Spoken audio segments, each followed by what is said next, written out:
Welcome back. Every team has their share of players who just look off wearing their uniform. Nothing wrong with the uniform itself, besides Fnatic's quality control, but I'm referring to players who have a random stint for a team they aren't exactly remembered for. This year we have seen Brandon Crawford in a Cardinals uniform, and Joey Votto in a Blue Jays uniform.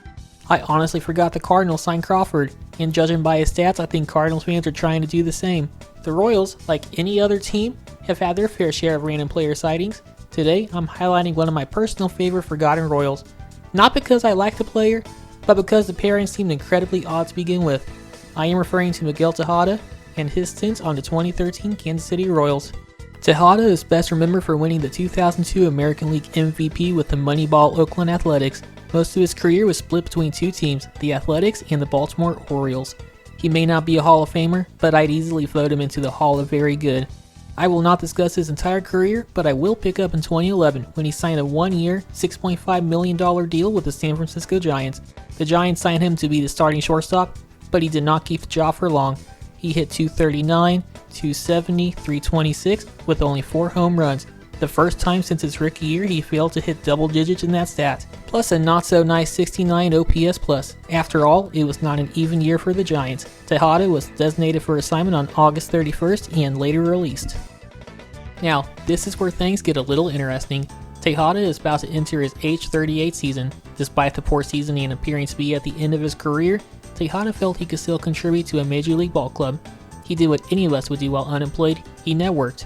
In a preseason interview with Susan Slusser of the San Francisco Chronicle, he made his case to rejoin the Athletics, who recently lost third baseman Scott Sizemore for the season.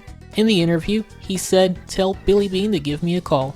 I do not want big money, I just want to play." He even included thin rookie Yoenis Cespedes as a reference, saying they became good friends over the winter and his presence could benefit him. Tejada defended his poor performance with the Giants by simply saying he was not happy in San Francisco. However, he struggled again in the Dominican Winter League. Slusser admitted a minor steal was a long shot, and some guy named Josh Donaldson would get the first chance at a third base job. Tejada would never play for the Athletics again, majors or minors.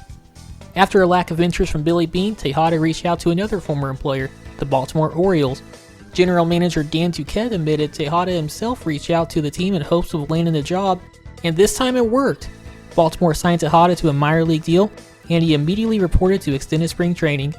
The signing was announced on May 8th, and he could not even make it 2 months before requesting to be released. He never played on a major league roster, which was probably why he made the request, but he did not make a good case to get promoted. He only hit .259, .325, .296, and he failed to hit a home run. This surely seemed like the end for Tejada, except it wasn't. Despite appearing to be washed up, Tejada still believed he could play in the majors and searched for a major league deal for the 2013 season. From what I could find, there were 3 teams with public interest in Tejada. The first was the Arizona Diamondbacks, but they were only willing to offer a minor league deal, which Tejada would not consider. The second were the Miami Marlins, who traded prior third baseman Hanley Ramirez at the trade deadline to kick off a deep rebuild. They did not like their internal options at the position and were searching for cheap veteran help. The interest in Tejada did not appear to be serious. They also reached out to Placido Polanco and Brandon Inge, with Polanco eventually being signed. If you haven't guessed by now, the third team was the Kansas City Royals. The Royals did not have a clear second baseman, but they somehow had depth at the position, and yes, I'm using quotes around the word depth. Chris Getz and Johnny Giavitello were expected to compete for the job, with former first-round pick Christian Colon and late bloomer Irving Falew also in the mix. You could argue that a cheap veteran on a minor league deal could make some sense for the Royals. However, Tejada wanted the major league deal. On the last day of 2012, Tejada was signed with the Royals, but on a minor league deal. While the Royals announced this as a minor league deal, Tejada and his agent insisted it was a major league contract and he would be added to the 40-man roster immediately after a spot opened up. Except that didn't happen, at least not right away. A spot would open up January 25th when Tony Abreu was designated for assignment, but that spot went to George Gutierrez, who was claimed off waivers. The next spot would open up February 12th when Felipe Polino was transferred to a 60-day IL, but that spot went to Elliott Johnson, remember that name. Tejada's contract was not selected until March 31st at the end of spring training, with Brett Hayes being outrighted to Omaha to make room. Maybe we have different definitions of first available spot, but that's honestly getting off topic and is irrelevant to the bigger picture. No one ever refuted Tejada's claims that his roster spot was guaranteed, so I am going to move forward as if it was. In fact, Royals manager Ned Yost seemed to confirm so. In an interview with Bob Dutton, then of the Kansas City Star, Yost mentions that he expected both Miguel Tejada and Elliott Johnson to make the opening day roster, but he emphasized both will be utility players off the bench and not joining Chris Getz and Johnny Giavotella in the competition at second base. Tejada had proven over the past few seasons that his best days were behind him, yet the Royals were seemingly willing to guarantee him a roster spot in December when no other team would. Why? In a prior video, I mentioned the Royals signing Yuniesky Betancourt to be a utility infielder the year before, despite exclusively playing shortstop since his rookie year, and being possibly the worst defensive shortstop in baseball.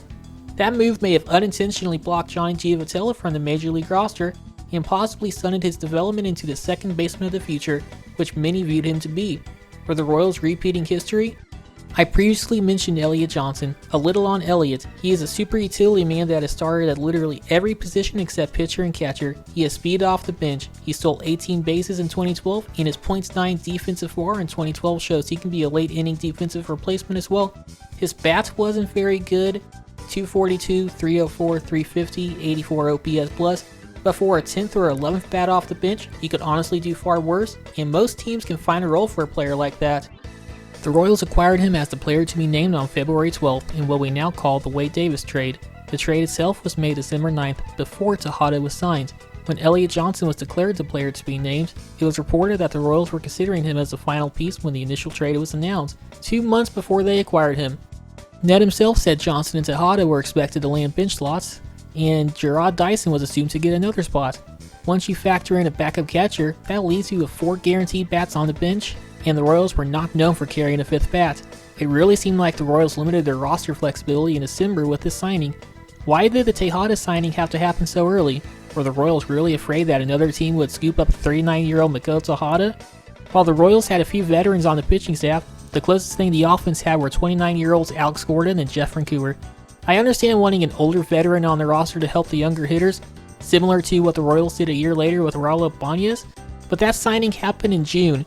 Why the rush to guarantee Tejada a roster spot? Oh, that competition between Getz and Giavotella? Getz won the role, and Giavotella, who had nothing else to prove in AAA, was sent back to Omaha. Now you would think this move would backfire and Tejada would be cut shortly after the season started, right? Wrong. In fact, Tejada actually looked good. Most of his starts were split between second and third base, and while he only played part-time, he was making the most of his chance. For the month of May, he only played in 11 games, starting 8, but he hit .310, .355, .517 over his 31 plate appearances. He even hit a couple home runs. Tejada was showing shades of his old self. Did Dayton's big brain move produce big results? Did the Royals coaching staff fix Tejada? Did Tejada get some sort of outside help? Maybe help that produces enhancement to his performance? The world may never know. The Royals entered the All-Star break with a 43-49 record, losing their previous 5 games. Tejada's back cooled down, but he was still contributing off the bench. At the break, Tejada was hitting .278, .307, .371 over 103 plate appearances. For a bench bat, that's a respectable line. With Mike Moustakas struggling to third and every other second base option also struggling, it looked like Tejada could be in line for more at-bats. The Royals were looking to buy, searching for players that could possibly help in 2014 and even 2015, but no external move for a second baseman was made. With the Royals struggling to find any sort of production at second base and the team hanging on in the playoff hunt, they decided to turn to Miguel Tejada to play second. He genuinely appeared to be the best second baseman on the roster. This unfortunately did not last for long, as he was placed on the IL on August 10th due to a strained right calf. A few days later, he was transferred to the 60-day IL in order to make room for newly acquired Emilio Bonifacio. This effectively ended his season. For the year, he appeared in 53 games, starting 41, and made 167 plate appearances. He hit a respectable .288, .317, .378.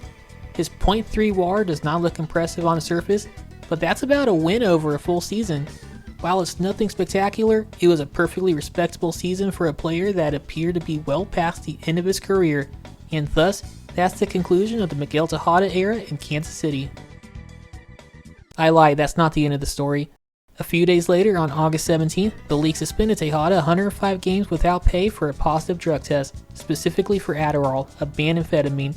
In a statement, Tejada mentioned he had a therapeutic use exemption for the drug, and he was in the process of getting that exemption renewed.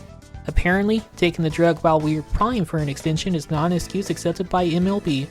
While initial reports said Tejada opted not to appeal, A Bob Nightingale tweet suggested he did appeal but lost. Then again, it's Bob Nightingale, so take that with a grain of salt. A couple of days later, ESPN's Pedro Gomez and Outside the Lines revealed Tejada was connected to the biogenesis scandal that was still rocking baseball. To quickly give a long story short on biogenesis, they were a health clinic in Florida specializing in weight loss and hormone replacement therapy. However, they ended up supplying performance-enhancing drugs to multiple major league players.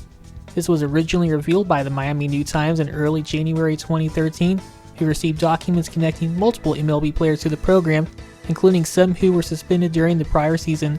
This scandal notably got Alex Rodriguez suspended for the entire 2014 season. When the story first released in January, Tejada's name was never mentioned. Sometime after, Biogenesis founder Anthony Bosch provided evidence that Tejada was a customer. Outside the Lines reported Tejada was given an ultimatum: accept this 105-game penalty or risk further discipline with the Biogenesis case. The ultimatum may not have mattered, as the MLB later said they found no violation by Tejada in the Biogenesis investigation. For the record, I could not find any evidence suggesting the Royals or any team knew of this possible connection before signing Tejada. Not that it stopped them before. They gave Jose Guillen $36 million guaranteed despite knowing he would miss the start of the 2008 season for a failed drug test. While 2013 would be his final season in the majors, it would not be his last baseball game at any level. On May 19, 2014, the Miami Marlins would sign into a minor league deal to add some depth in case of an injury, but Tejada himself would suffer a shoulder injury after only 4 games. He would spend the 2015 season playing for Puebla in the Mexican League. While he played well in the Mexican League, it would be his last season of professional baseball. As questionable as the Miguel Tejada signing may have been, it's very hard for me to call the signing a failure. I'd actually call it a success. If the main goal was to get another veteran in the clubhouse that could serve as a leader, then they met that goal. Even after the suspension was announced, his Royals teammates raved over his leadership, with some calling him the best teammate they've ever had. I feel like the best way to describe this signing is to say task failed successfully. There was no reason for this signing, and there were players on their roster that could have filled that spot without issue, but the move never backfired like we all expected, and the players may have benefited from Tejada's presence. You may never see Tejada wearing a Royals jersey in his highlights package, but his brief time with the team in 2013 may have provided a bigger impact than some people realize. If you enjoy this, feel free to like and subscribe. I have an unhealthy fascination with random former Royals like Tejada. I'm sure I'll feature more random Royals, though I've already featured some. I highlighted the Royals' pursuit of Jackie Bradley Jr., which stretched nearly a decade. I also highlighted Jesse Chavez, who had a brief, forgettable appearance with the Royals. If you like this, then I know you'll like those as well.